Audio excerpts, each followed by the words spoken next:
we're burning these people out, Ken. We just are, because we're shorthanded. That's the number one reason we're burning them out. Yeah, that's right. Yeah. I call it the curse of the overachiever. So you have a technician superstar coming up in the ranks. You got an employer, and I don't care what it is, if it's a small contractor, big contractor, manufacturer who has their own, technicians or whatever. The cream always rises to the top. So the ones that have risen to the top are the ones that they're going to lean on a lot. And the challenge is that we're burning these people out, and we may end up losing them because, we bump up to the limits of humanity. You just can't do it. And that's one of the things that I'm really working on is besides elevating the awareness of skilled trades and the amazing things you can do, but trying to educate on work-life balance and, how do you say no, without causing you some career, problems. What do you think about that, the work-life balance thing? I got some answers. Well, I think that's critical. That's a critical component to someone's life, just work-life balance, right? Your life comes first, the job comes second. But I think because we're short-staffed, we're so worried about just getting the job done and getting the next one done and the next one done and the next one done. There's no planning. There's little to no training culture across all the skilled trades, in that training is something you do. It's just like you can't do the job until you drive to the job.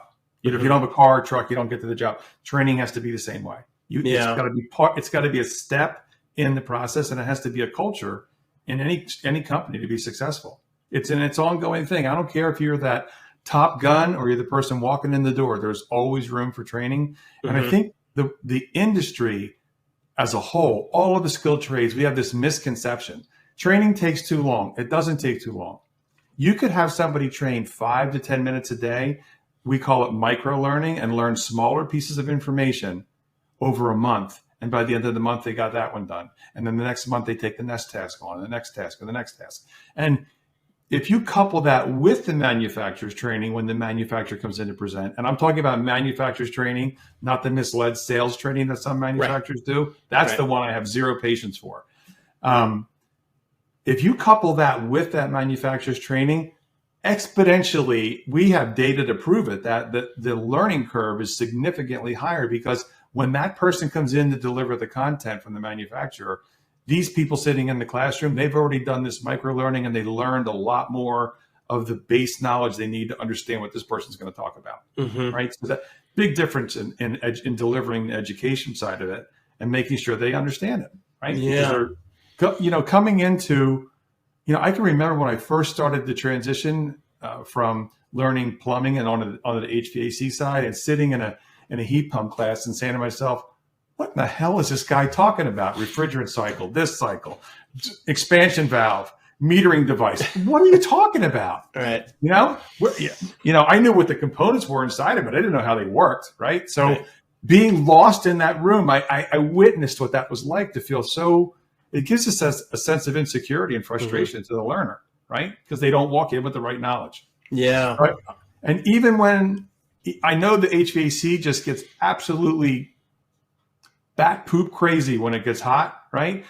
Even in those days, there's 5-10 minutes of training, micro training. Yeah. And maybe it's the stuff that you're not good at. Maybe it's wiring. Maybe it's electrical. Maybe it's low voltage. Whatever the weakness is, that's another thing. That's the responsibility of the contractor. Know your staff and know their strengths and weaknesses, and get a balance to it.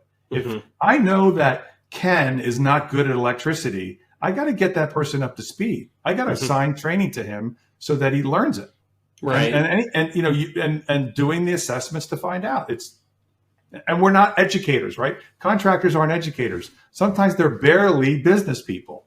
They spend their whole life becoming a technician and a mechanic or a master plumber, and think that just jumping into a business is going to be this easy step, like going from the first step to the second, when they realize they got to go to the first to the 10th to understand business. So that's the other side of it. I think there's room for that. And I think all these things I'm talking about, including the shortage of skilled labor, is what attributes to this burnout you brought up.